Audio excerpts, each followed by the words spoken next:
नमस्कार दोस्तों, हमारे यूट्यूब चैनल एग्जाम लर्नर में आपका स्वागत है। दोस्तों, आज के इस वीडियो में हम लोग एडेड जूनियर हाई स्कूल प्रधानाध्यापक एवं सहायक अध्यापक भर्ती परीक्षा के लिए जीएस का 22वां प्रैक्टिस सेट हल करेंगे। इसके पहले हम 21 प्रैक्टिस सेट हल करा चुके हैं, तो जो लोग नहीं देखे हैं चैनल के प्लेलिस्ट में जाइएगा, आपको वहाँ से सभी वीडियो मिल जाएंगे।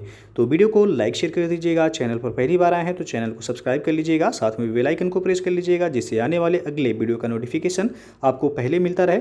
और पीडीएफ इसका हमारे टेलीग्राम चैनल पर मिल जाएगा। नीचे डिस्क्रिप्शन में टेलीग्राम का लिंक दे दिया गया है, वहाँ से ज्वाइन करके आप पीडीएफ भी डाउनलोड कर सकते हैं। तो आइए शुरू करते हैं। पहला प्रश्न है आज का, सूची 1 को सूची 2 के साथ मिलान करना है और कोड के माध्यम से बताना है कि कौन सा विकल्प यहाँ पे सही हो जाएगा। तो आप देख सकते हैं, एक तरफ दिया गया है घाटी और दूसरी तरफ दिया गया है राज्य का नाम, तो दोनों को मिलान करना है। तो सबसे पहला है मरखा घाटी। तो मरखा घाटी अब जो है जम्मू कश्मीर में नहीं, ये लद्दाख में पड़ेगा आपका, क्योंकि लद्दाख और जम्मू कश्मीर दो अलग अलग केंद्र शासित प्रदेश अब जो है बना दिए गए हैं। तो मरखा घाटी अब कहाँ है, तो ये आपका अब लद्दाख में है। तो यहाँ ए का हो जाएगा तीसरा। जुकू घाटी ये आपका नागालैंड में है, तो बी का हो जाएगा यहाँ पे चौथा। सांगला घाटी एक हिमाचल प्रदेश के किन्नौर जिले में है, सी का हो जाएगा दूसरा। युथांग घाटी ये आपका सिक्किम की राजधानी गंगटोक में है, तो डी का हो जाएगा यहाँ पे पहला। यानी कि 3 4 2 1, 3 4 2 1 आप देख सकते हैं जिस ऑप्शन में होगा वैसे हो जाएगा। तो यहाँ डी विकल्प आपका सही हो जाएगा। दूसरा प्रश्न है, निम्न को सुमेलित कीजिए। तो यहाँ भी आपको सुमेलित करना है और कोड के माध्यम से बताना है कौन सा विकल्प सही होगा। एक तरफ बांध दिया गया है, दूसरी तरफ प्रदेश का नाम दिया गया है। तो चलिए देखते हैं। फरक्का बांध यानी फरक्का बैराज परियोजना ये पश्चिम बंगाल का है, तो ए का हो जाएगा पहला। घाट प्रभा, तो घाट प्रभा परियोजना ये आपका कर्नाटक राज्य में है और घाट प्रभा नदी पर ही बनाया गया है, तो बी का हो जाएगा यहाँ पे चौथा। हीराकुंड, हीराकुंड बांध परियोजना ये महानदी पर बनाया गया है और ओडिशा में, तो सी का हो जाएगा दूसरा।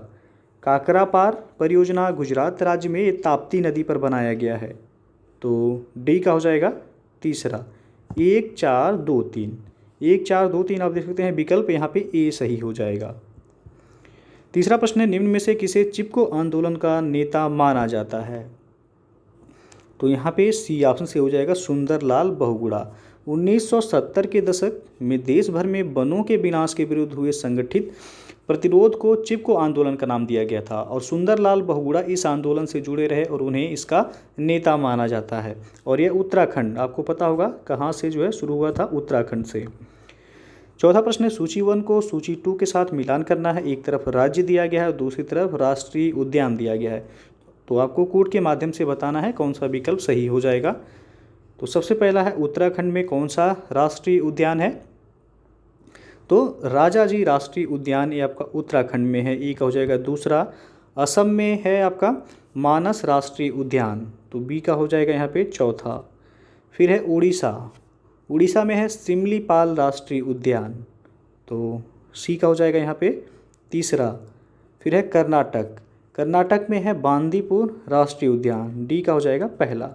यानी कि 2 4 3 1, 2 4 3 1 आप देख सकते हैं विकल्प बी जो है यहाँ पे से हो जाएगा।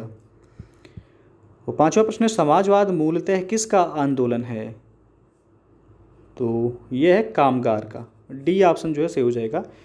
इमाइल ने जो है समाजवाद के संबंध में कहा है कि समाजवाद का अभिप्राय श्रमिकों के ऐसे संगठन से है जिसका उद्देश्य पूंजीवादी संपत्ति को सामाजिक संपत्ति में परिवर्तित करने के लिए राजनीतिक शक्ति प्राप्त करना है। तो यहाँ से जो है स्पष्ट हो जाता है कि समाजवाद मूलतः यह कामगारों का आंदोलन है, तो डी ऑप्शन सही हो जाएगा। छठवां प्रश्न है, गांधी को माना जाता है, तो दार्शनिक अराजकतावादी माना जाता है, ए ऑप्शन सही हो जाएगा। गांधी जी को एक दार्शनिक अराजकतावादी माना जाता है क्योंकि वे राज्य विहीन लोकतंत्र को अपना आदर्श मानते थे। उनका कहना था कि इस प्रकार के राज्य में प्रत्येक व्यक्ति स्वयं अपना शासक है और उनके आदर्श राज्य में राजनीतिक शक्ति नहीं होगी, क्योंकि राज्य ही नहीं होगा। वे चाहते थे कि जो सुधार हो सब भीतर से हो, वे नहीं चाहते थे कि किसी बाहरी शक्ति द्वारा सुधार लाया जाए। सातवां प्रश्न आपका कि चिटगांव शस्त्रागार पर धावा किसके नेतृत्व में बोला गया था, तो सूर्यसेन के नेतृत्व में बोला गया था। डी ऑप्शन सही हो जाएगा। 18 अप्रैल 1930 में जो है सूर्यसेन के नेतृत्व में चिटगांव, ये आपका बंगाल में पड़ता है, शस्त्रागार पर धावा बोला गया था। और सूर्यसेन को प्यार से लोग मास्टर दा भी कहते हैं, तो उनका एक उपनाम जो है मास्टर दा, याद रखिएगा।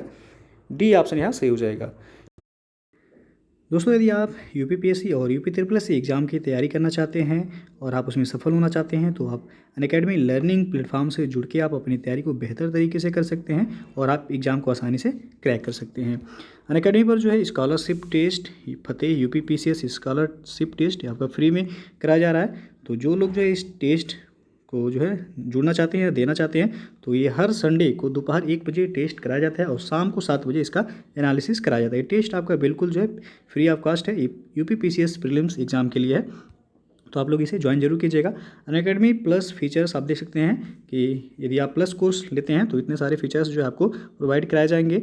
अनअकैडमी पर बैच कोर्सेज जो अभी अवेलेबल हैं, आप देख सकते हैं यहाँ पे फास्ट ट्रैक रिवीजन है, 60 days UPPSC prelims GS 2021 batch, ये आपका 5 अप्रैल से शुरू हो रहा है। तो जो लोग इस बैच से जो है जुड़ना चाहते हैं, ज्वाइन करना चाहते हैं, आप जुड़ सकते हैं। उसके बाद सारथी current affairs and UP special batch, ये आपका 5 अप्रैल से शुरू हो रहा है। तो जो लोग जो है इस बैच से जुड़ना चाहते हैं आप जुड़ सकते हैं। फिर आपका लक्ष्य यूपीपीएससी 2022 है, ये 12 मंथ का prelims plus mains batch course है, ये 7 अप्रैल से शुरू हो रहा है। तो इसमें आप देख सकते हैं यूपी के टॉप एजुकेटर्स के द्वारा पूरे सिलेबस प्री और मेंस दोनों का सिलेबस जो है कंप्लीट कराया जाएगा।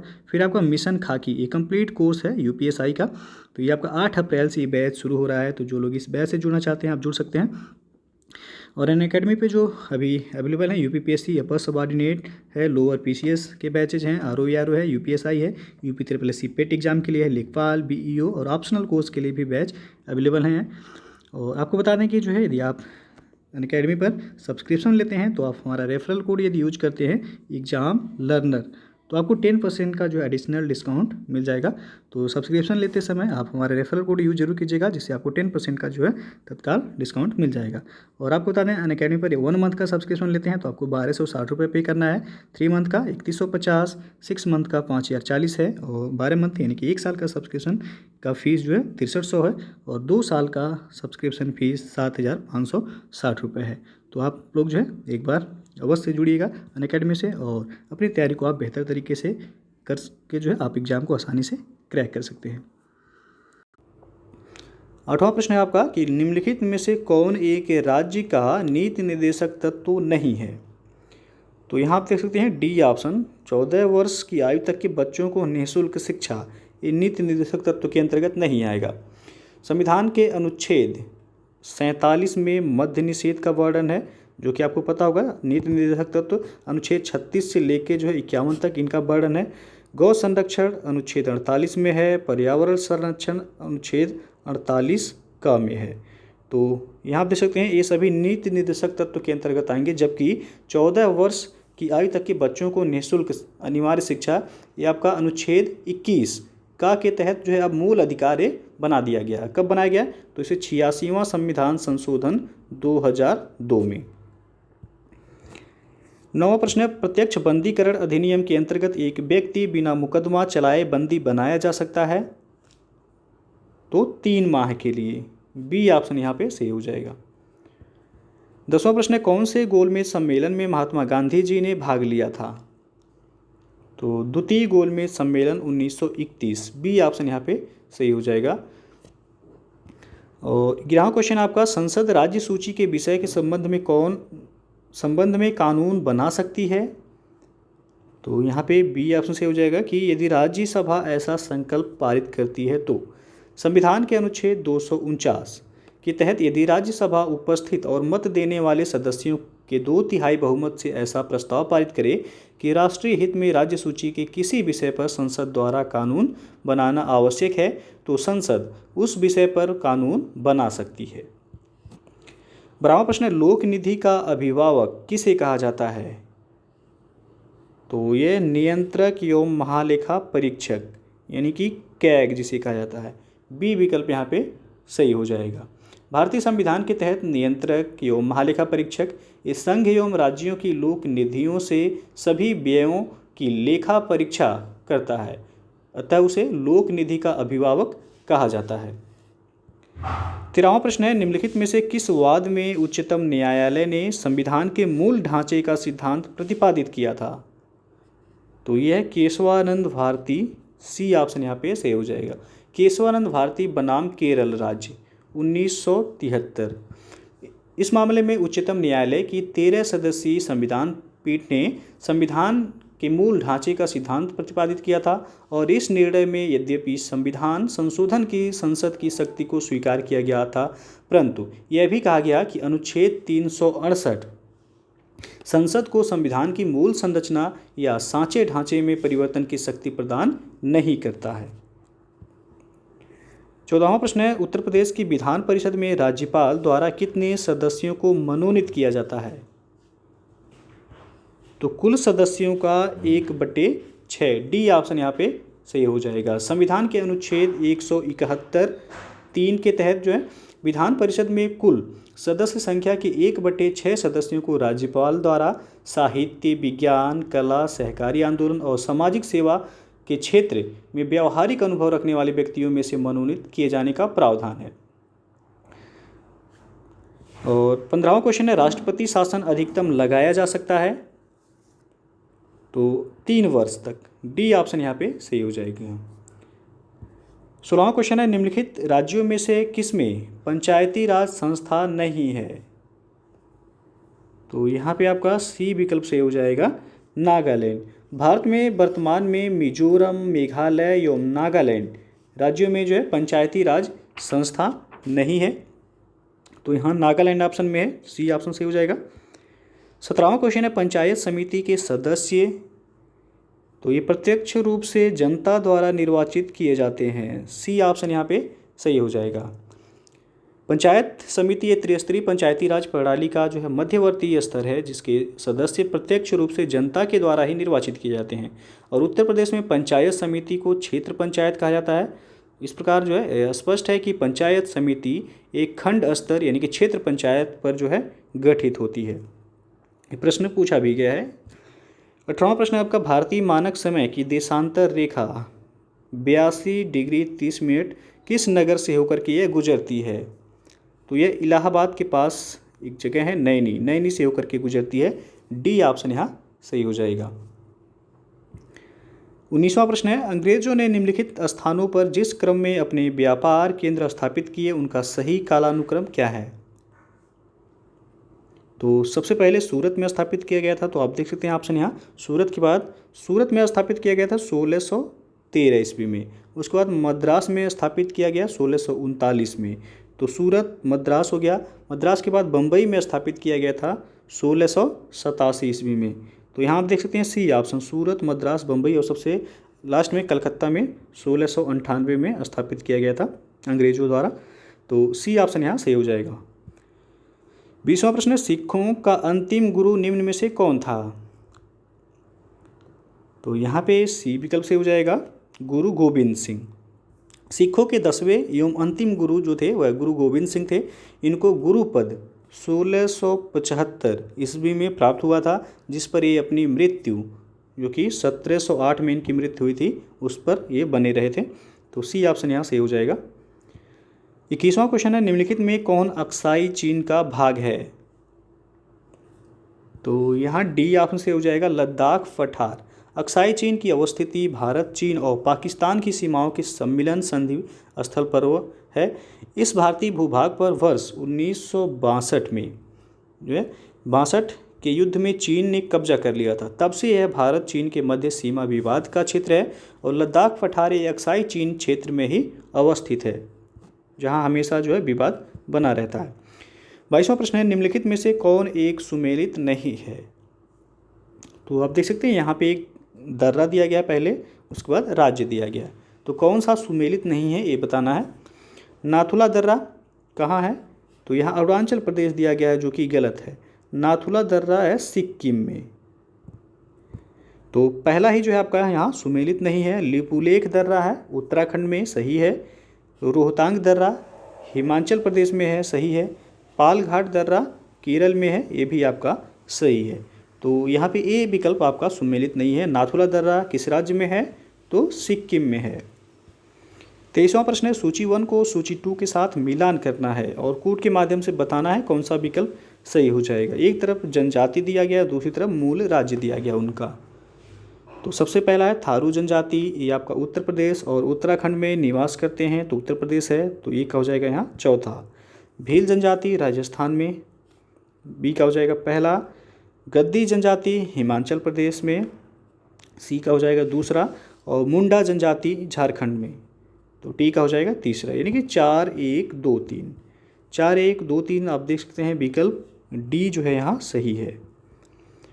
24वां प्रश्न है, निम्नलिखित में से कौन सी ब्रह्मपुत्र की सहायक नदी या नदियाँ हैं। पहला है दिबांग, दूसरा कामेंग, तीसरा है लोहित। तो नीचे दिए गए कूट का प्रयोग करके सही उत्तर चुनिए। तो यहाँ पे आपका तीनों ही जो है ये ब्रह्मपुत्र की सहायक नदियाँ हैं, दिबांग भी, कामेंग और लोहित। तो यहाँ डी ऑप्शन आपका सही हो जाएगा।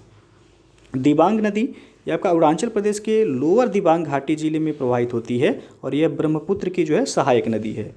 कामेंग ये अरुणाचल प्रदेश के तवांग जिले में पूर्वी हिमालय पहाड़ियों से निकलती है और यह नदी अरुणाचल प्रदेश में कामेंग नाम से तथा असम में जिया वारेली नाम से जानी जाती है।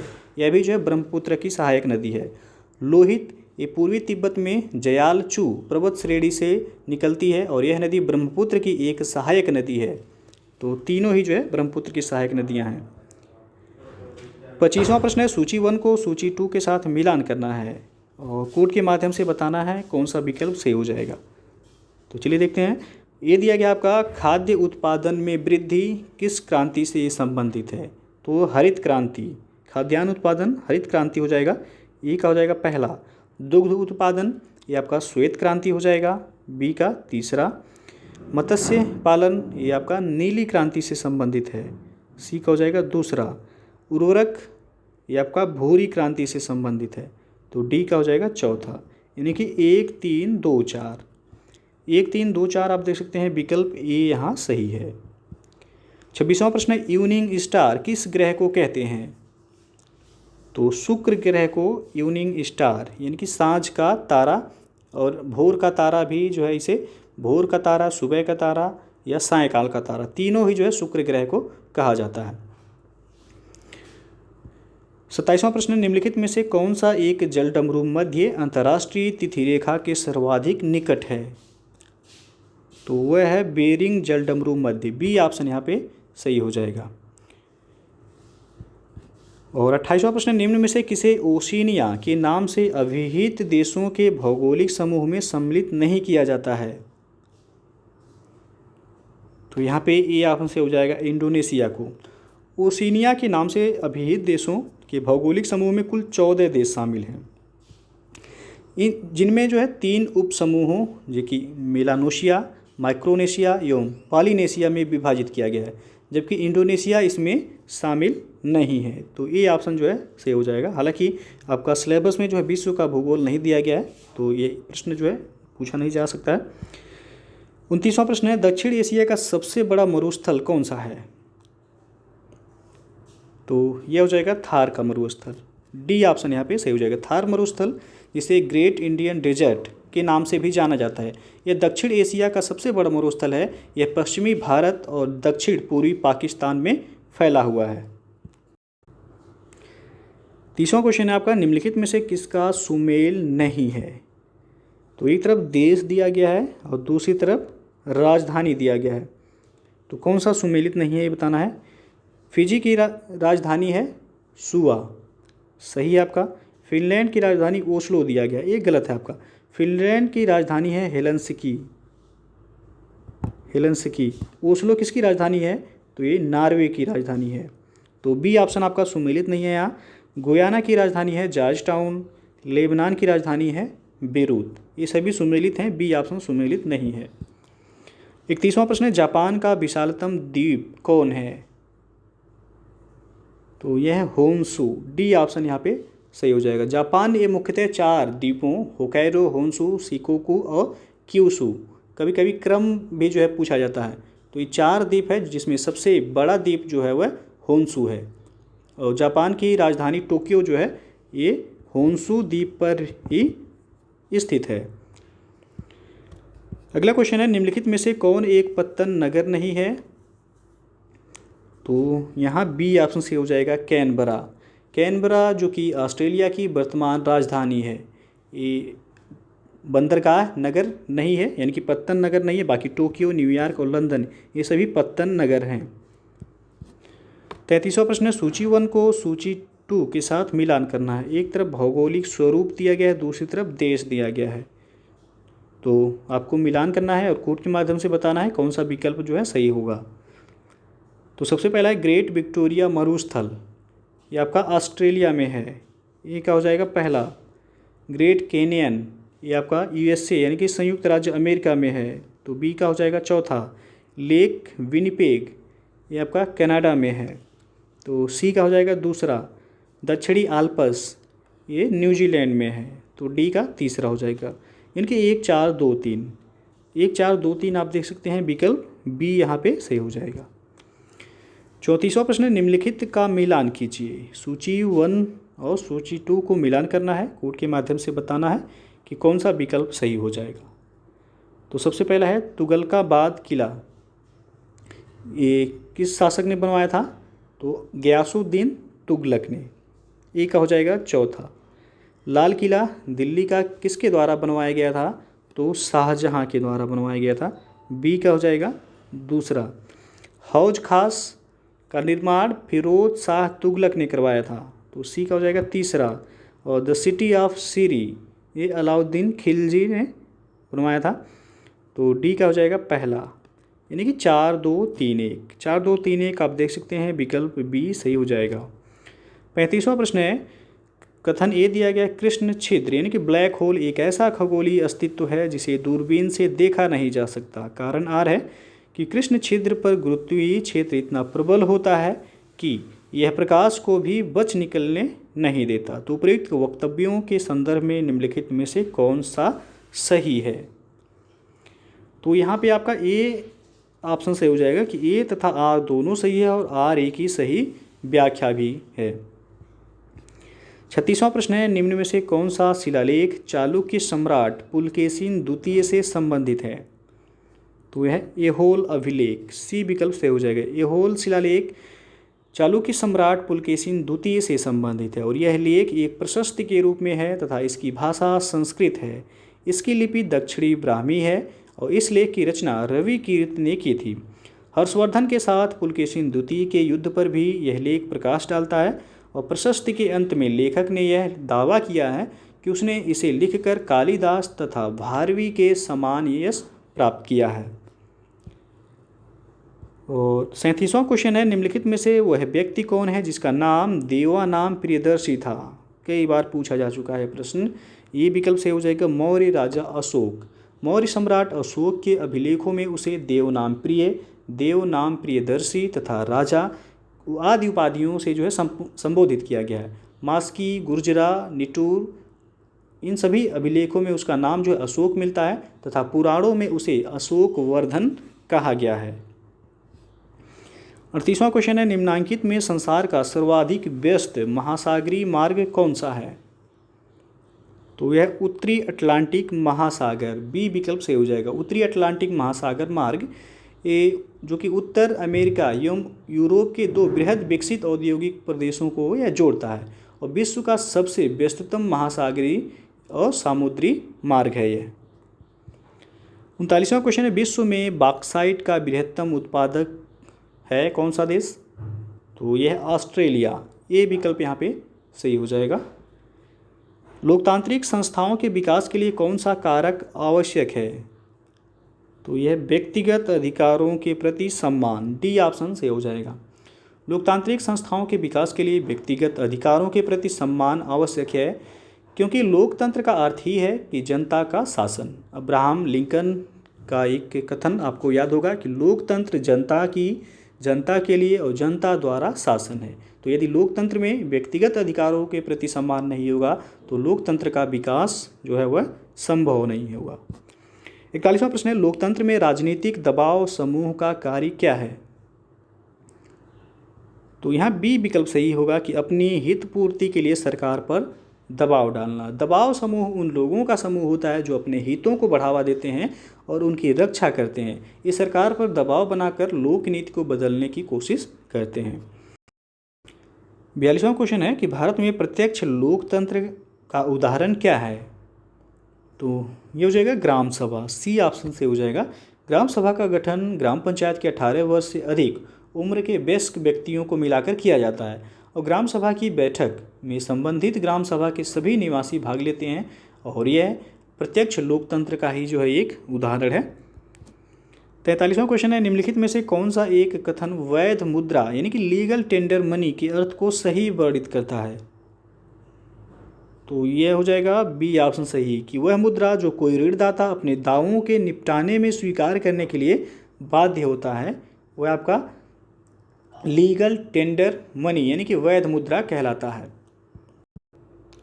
अगला क्वेश्चन है, मुद्रा के अवमूल्यन का अर्थ है?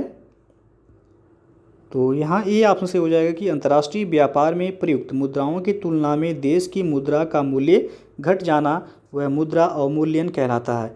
तो अब तक जो है कुल 3 बार भारत में जो है मुद्रा का अवमूल्यन हो चुका है। एक 1949 में हुआ था, फिर 1966 में, फिर जो है 1991 में। तो यहाँ जो है ए ऑप्शन आपका सही है। 45वां प्रश्न है, ब्रेटन वुड्स सम्मेलन ने किन संस्थाओं की स्थापना की? तो सबसे पहला है IMF, दूसरा है IBRD, तीसरा है संयुक्त राष्ट्र और चौथा है WTO। तो आपका यहाँ पे ए ऑप्शन से हो जाएगा कि पहला और दूसरा। अंतर्राष्ट्रीय मुद्रा कोष यानी कि IMF और IBRD की स्थापना अमेरिका के ब्रेटन वुड्स में वर्ष 1944 के समझौते के अंतर्गत जो है, और ये औपचारिक रूप से 27 दिसंबर 1945 को की गई थी। चूँकि दोनों की स्थापना ब्रेटन वुड्स के ही तहत हुई, इसलिए इन दोनों को ब्रेटन वुड्स जुड़वा तथा वाशिंगटन में स्थित होने के कारण वाशिंगटन जुड़वा के रूप में भी इसे जाना जाता है। तो पहला और दूसरा यानी कि ये ऑप्शन सही हो जाएगा। 46वां क्वेश्चन है, दिव्यांगजन अधिकार अधिनियम 2016 के तहत शिक्षा और सरकारी नौकरियों में दिव्यांग व्यक्तियों को कितना प्रतिशत आरक्षण प्रदान किया गया है? तो 4% आरक्षण प्रदान किया गया है। बी ऑप्शन सही हो जाएगा। दिव्यांगजन अधिकार अधिनियम 2016 के तहत शिक्षा और सरकारी नौकरियों में दिव्यांग व्यक्तियों को 4% आरक्षण दिया गया है। 47वां प्रश्न है, वर्ष 2021 के लिए विश्व नागरिक सुरक्षा दिवस का विषय यानी कि थीम क्या है? तो थीम है नागरिक सुरक्षा और हर घर में प्रथम उपचारक। बी ऑप्शन यहाँ पे सही हो जाएगा। 48वां क्वेश्चन है, निम्न में से कौन सा देश क्वाड समूह में शामिल नहीं है?